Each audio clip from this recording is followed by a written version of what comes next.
I'm Doug Daugherty, head of Hamilton Flourishing, and we're so glad you've joined us today for another great conversation with one of our county leaders. And today we have somebody a little different because their experience is a little different. And it's Dr. Steve Highlander, and you may have read in the news that one of our county commissioners left for, I think, a better job down in Florida. It's retirement. Chester Retirement. Retirement, okay. Chester Bankston, and they needed a qualified person to fill the seat of District 9. And so they recruited or somebody, they had one of the applicants for the job, because it's appointed by the county commission, was somebody from the school board, Dr. Steve Highlander, who's been on the school board, the county school board, for 7 years. Dr. Highlander is an ordained minister. He's been a teacher in schools for 40 years. So we're going to talk to him a little bit about education and a little bit about his new role in the county commission. In the county commission, I'm glad to report, passed a budget with no tax increase this year, just a couple weeks ago. So we'll talk a little bit about that. So this is going to be a very informative few minutes that we spend with Dr. Steve Highlander. So Steve, welcome. Thank you for being here. Thank you for having me. Now Steve, you represent District 9. Correct. Tell people where District 9 is. Well, it's sort of divided between Ooltewah and Harrison, and it starts on it goes Highway 58, I-75, all the way to the border of Collegedale, and it goes all the way to the Bradley County line and the Tennessee River in Birchwood and Georgetown.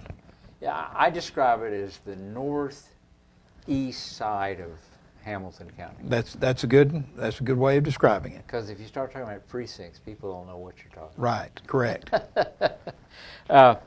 Tell us a little about yourself. Are you a Chattanooga native? Well, I am. My grandparents moved to the piece of property that I live on now in 1930. Wow. So my grandfather paid off the 80 acres that he bought with his World War I veterans bonus. So he would have probably lost it during the Depression had he not received that WW1 bonus. I never knew that they did that. Yeah, they did. Mm-hmm. Yeah. Well, that is something. So, are you a product of the local public education? I am. My dad was a full-time minister, and I went to different schools. I started in Harrison Elementary. Dad did inner-city mission work, and I went to Avondale Elementary, Tyner Junior High. Then Dad took a pastorate in Hickson, and I graduated from Hickson High School. Oh, what year was that? 1969. I graduated in 70. So you and I are probably the same age, more Right. or less. I was a young graduate. I graduated at 17 and graduated from UT Chattanooga when I was 20. Yeah. Well, we're close there. And so you've got children? You married? I am married. My wife of many years, 1976. We married April 11th. She'll be happy that I remembered the date. And I have two daughters. One daughter is a first grade teacher, and the other is a church administrator. I have 3 grandchildren that I'm very proud of. And you're a pastor as well. Of a small church, yes. A small church, and that is? Tremont Baptist in North Chattanooga. In North Chattanooga. Now that neighborhood has changed. It has, drastically. It has changed drastically. I'm tempted to ask you how it works for Baptists over there now, but I'm not. But I'm sure you're doing well. Tell us, now you taught for what, 40 years? Over 40, yeah.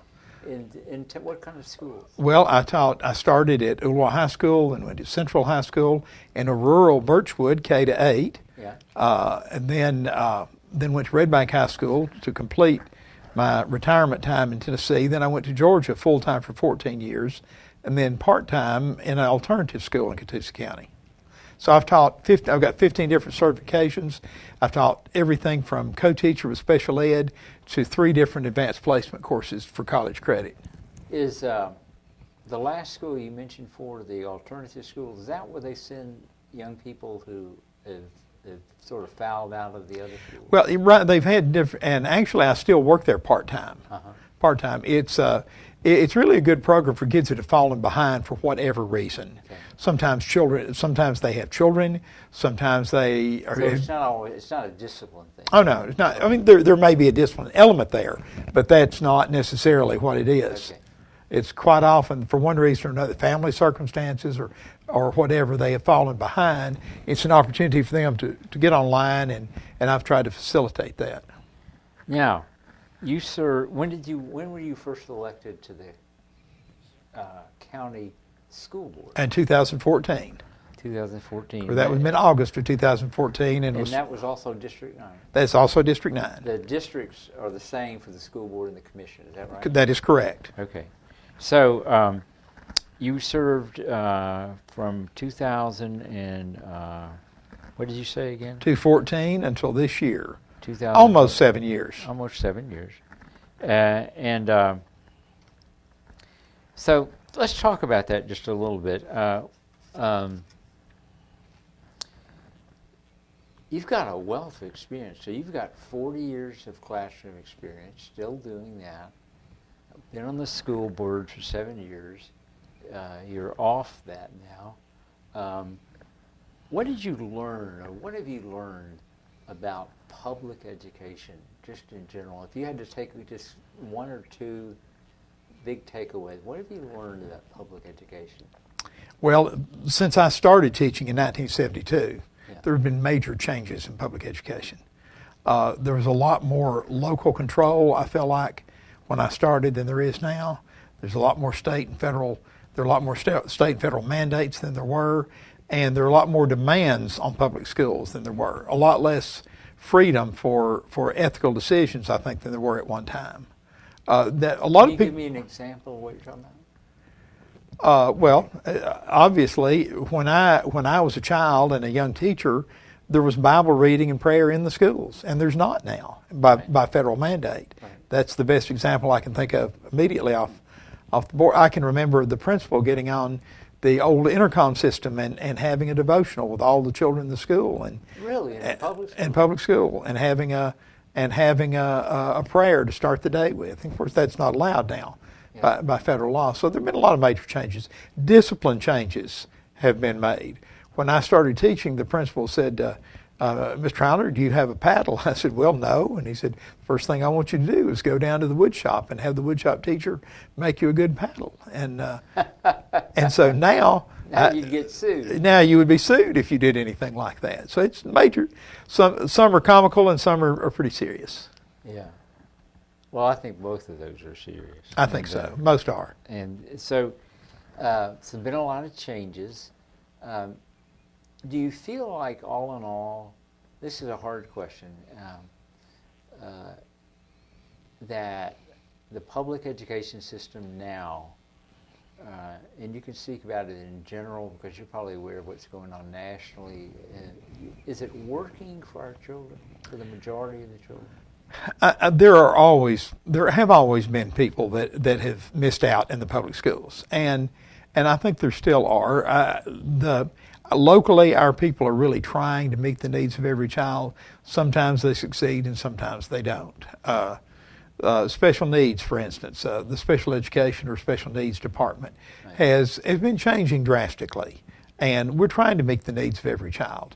Well, doesn't the law require that the state and therefore the county provide appropriate education for every child who knocks on the door? That is correct. That is If you have correct. a child coming in a wheelchair and needs a nurse with them all the time to swab out their feeding tubes and Right. whatnot, I mean, you have to actually go to that sort of extent to. Oh yes. To Yes, care for them. one of my favorite students I had at Red Bank High School, my wife had in elementary school, and even though he's an adult now, I won't use his name, but he was one of my favorite students. And he was paraplegic. He was in a wheelchair, and he couldn't speak. He was an intelligent young man, but he would blink or do eye raises up and down for yes and no answers, and I would really strive to include him in every single conversation we had in history class. And we try to do that. And this young man had a full-time aide that stayed with him every minute that he was on the grounds of the school, full-time. And the government paid for that. The county paid for that. The taxpayers paid for that. And rightfully so. Rightfully That's so. well, once they passed that law, there was no turning back. No option, no. Yeah, so you have to do that. Well, that's interesting. Any other broad kind of generalizations you can make about sort of the Title IX has made a lot of difference. Title IX with the equality for young ladies, and well, that's kind of gotten messed up lately. well, it has. It has, and some people are trying to do.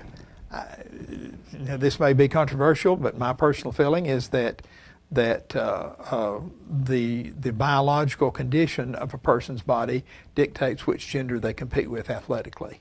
I think it's unfair otherwise. Oh, it is. Some of those girls are on scholarships, and right. all of a sudden they can't do what right. somebody with a larger body frame can do. That's correct, and I'm not trying to be mean-spirited. It's just a biological difference. Tell me about what you've learned about the political realities of working on an elected body like that. And in other words, it takes a majority of. I interviewed everybody who ran, 36 people who ran for city, council, and mayor. Interviewed almost all of them. And I was surprised at how many of the people thought that they could go in there with their agenda, waving a flag, and get their will done. And then somebody who was an older hand at it said, no, it doesn't work that way. You have to have 5 people to get anything done. So you have to learn to work with people. And that was just one example. What has been your experience about working with a body of 9 people or 8 other people in the school board? What have you learned about that? Well, I have learned that you have hit the nail on the head, as the old carpenter might say. But you have to work with people. And certain things on the school board, for instance, there's certain limitations. People think that the school board member can go in and dictate what happens within a school, for instance. Yeah. And that's administrative. The school board has 3 responsibilities from the state. They have 1 employee, and that's the superintendent. So they have no say-so over any other person, any principal, any teacher, anything else, only the superintendent, and only 5 can give him directions that he has to follow. Now, individual board members can make suggestions, he can choose to follow or not follow, but only 5, it takes a majority to give. That's 1, is controlling the 1. The other thing they can do is, while they're not a funding body, the county government, the commission is a funding body for the school board. The superintendent may make recommendations, but the school board has to vote on how the monies are dispersed within the system. Right. And then third, they set policy. And those are the only 3 mandated things that a school board can do, so they're very limited. A lot of people think, I can get on the school board, I can change this, this, and this, and there are statutory limitations. They could say, well, you can get a gymnasium in our local high right, school. But you cannot do that. It would take 5 people. It would take 5 people to do that, budget. And has to be worked into the budget. That is correct. Yeah. I'm thankful the last 2 years we've not had to have asked the taxpayers for a tax raise, and I'm so thankful for that. Of course, the federal government has put in ESSER money of over a 3-year period, about $140 million in school budget. Yeah, and they've gotten more and more involved. Right, and with the more and more involvement, there are more and more requirements, which is a concern for me. Yeah. Well, now you've made this. Tell me how you. So you've had this run on the successful run. You've been elected and re-elected 3 times, I guess. Twice. Okay. Mm-hmm. Oh yeah, it's a 4-year term. It's a 4-year term. Mm-hmm. And now you. What made you want to do the county commission thing? Well, I prayed about it, and I'm not ashamed to say that. And I felt. My wife said, why do you want to get more involved than you already are? And I come from a family of service. My brother is a recently retired teacher, and I was a teacher. Our dad was a minister. Mom always helped with women's mission work. Both my sisters are nurses. One's a nurse practitioner, and her daughters are in medical fields. And it's just something that's almost ingrained in me to want to serve my fellow man. I think it's a God-given and a family-given responsibility that we serve others. And I felt like Mr. Bankston was a good fellow, and he felt like he needed to retire and move to be with family in Florida, and I wish him the best. But I prayed about it and said, well, there are 8 people that turned in resumes, and I did not get elected the first round. And so my wife asked me, how do you feel about the fact that you didn't get that you were passed over on this. I said, I'm fine. You know, it's whatever God's will and the people's will is. And God's will first, the people's will second. And so... in this case, you were dealing with, you had to get 5 votes. I was dealing with 5 votes. And I did There were reach... only 5 people. That's right. The votes of actually there were 8 other commissioners, but one, and I prayed for Miss Jeter's recovery from her surgery, but she was not able to be there for the vote. And but the 7 that were there, I was blessed to get the approval of 5 of them. Yeah. Well, good for you. Now, I'm just going to ask you, are you going to run in 2022, all the county Correct. commissioners are up, and it is a partisan election. In other words, you have to declare Republican, Democrat, or Right. something else. Are you planning on running, or can you say yet? Oh, I definitely plan to run. Plan to run. I definitely plan to run. And which primary will you run in? It'll be in the Republican primary. Republican primary. Okay. I have friends that are Democrats, but I'm a Republican. Yeah, well, that's kind of a Republican area. It is. It's about 76% the last couple of elections. About Yeah. 76%. Yeah, the northern part of the county tends to be Right. conservative, and the southern part not so much. And I feel like I'm conservative. Yeah, yeah. Well, good. Well, good. So that had to be. I mean, I think about being on the county commission or something like that kind of a body, and I think of having to look at budgets endlessly, and it not being a lot of fun. And then everybody brings every problem from the urinals don't work in the bath in somebody's elementary school till, to the school books. They don't have enough school books or crayons or pencils or, I mean, you hear all this stuff, and plus you get calls from parents, I imagine, who's saying, my daughter was not treated well, or my son wasn't treated well. I mean, you get all that stuff, and now you move over to the county commission, and you've got kind of even a bigger bowl. Well, in a way, I don't know which one's going to be harder, because you had a huge budget with the county, with the school board. You had almost $500 million. Right. So what made you make that choice? Well, it was, I felt like that it was something that I could do. They needed a conservative voice on the commission, someone who tried to be reasonable and look at both sides of an issue. And a couple of the people that were not in my party said, we may not always agree with you, but we feel like you're a fair-minded person. You'll try to look at both sides of an issue. We've watched you on the school board, and while you've made some basically conservative statements and positions, you have always listened and tried to weigh through both sides of an issue. Great. Now, so you've been on the county commission. You got sworn in, we're in the middle of, towards the end of July now. I mean, June, so when we're doing this interview. So when did you get sworn in? Well, we did not meet this week. Yeah. Every fourth, when there are 5 Wednesdays in a month, they don't meet on the 4th. Okay. So the 3rd Wednesday was my first full-time meeting, and the 2nd Wednesday was when I was elected and sworn in. So I took my place on the dais after the election, which was early in the meeting. So I sat up there, not having a whole lot of background in training. I have gone through a little bit of training now, and trying to pick up. And I've called fellow commissioners to ask questions, or Miss Mitchell, our fine commission secretary. Right. I think there's some good people on the. There's some very good people there. So what's been the biggest challenge these first few weeks for you, just personally, with the county commission? I think learning what all I need to be involved in. Do they have committees? They do have committees, and I asked Chip Baker, the chair, what committees I needed to be on, but I followed the same ones my predecessor did. He said, well, let me look at that and I'll get back with you. And so the first day I was there, they had a finance committee meeting and they had a zoning committee meeting. And so I said, are we allowed to stay if we're not on the committee? And said, well, sure. So I sat through the first, after being sworn in, I sat through a finance committee that Mr. Fairbanks chaired, and then I sat through a zoning committee that Dr. Martin chaired. Mm-hmm. And I'm trying to pick up as much as I can. I even went to a meeting for the board, for the Health and Safety Board, which was on another day, an off day, and they said, well, normally commissioners don't come unless they have a particular problem. Well, and I didn't. Commissioner Smedley was there. There's a problem that she was dealing with in her district.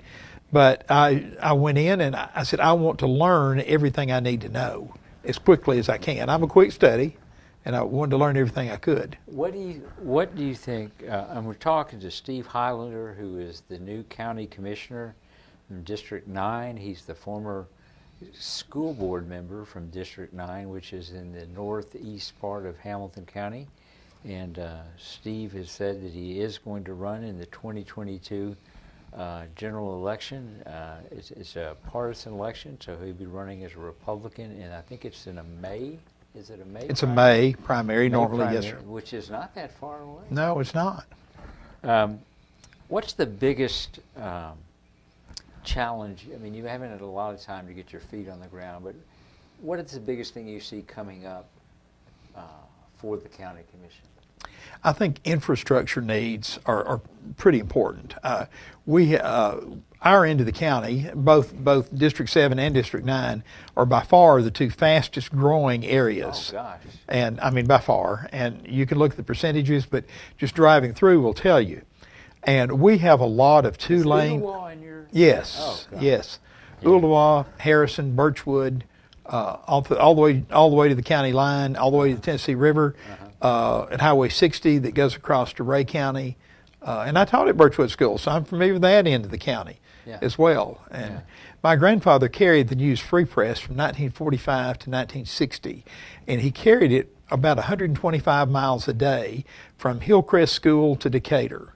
And so what is basically our district plus a little bit now, as a little boy, I rolled papers for my grandfather as he carried those 6 days a week. Listen, you have to get up early to do yes. that job. Well, now he did the evening paper. He was the evening paper. Now he picked it up about 11 o'clock, 10 or 11 o'clock. Yeah. And he picked the papers up and then was through about 5 or 6. I did the early morning when for a while, and you know, it's well, while other people were asleep, I was rolling papers. Right.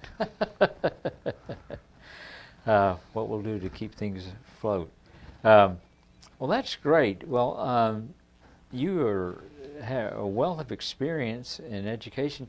How do you think your education perspective is going to help you as the county commissioner? Well, the county budget, almost half of it goes to the school system. Right. And I volunteered after I left my 2-year stint as the chairman of the school board.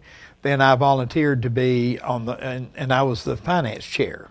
Because I wanted to evaluate how the money came in, how it was spent, and try to learn more about the financial end of it, which is very important.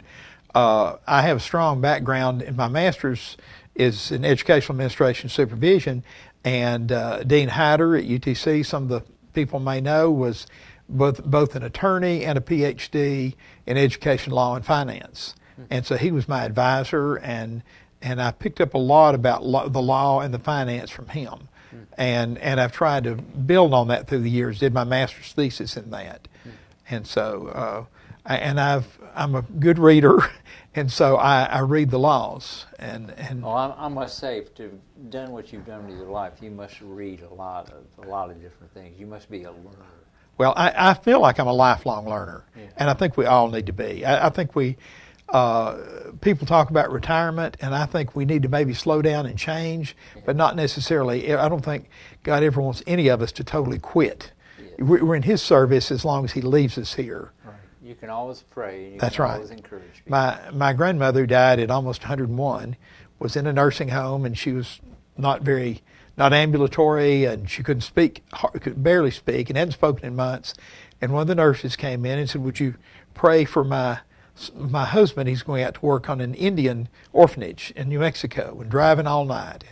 And so grandmother, she just patted her and left. A week later, she came back, and my grandmother just patted her on the hand, barely tugged her hand, and said, "Pray, husband." She'd been praying for a week at 100 years old, you know. And so I think God gives us something to do as long as He leaves us here on the earth for His kingdom. Yeah. Well, listen, as a man of God serving in the polis of our city, of our county, and the two most important boards in the county, the county commission and the school board, you have a perspective that I haven't met anybody else yet that's alive, that's around, that's got that kind of perspective. So I think you'll be a real great addition to the county commission.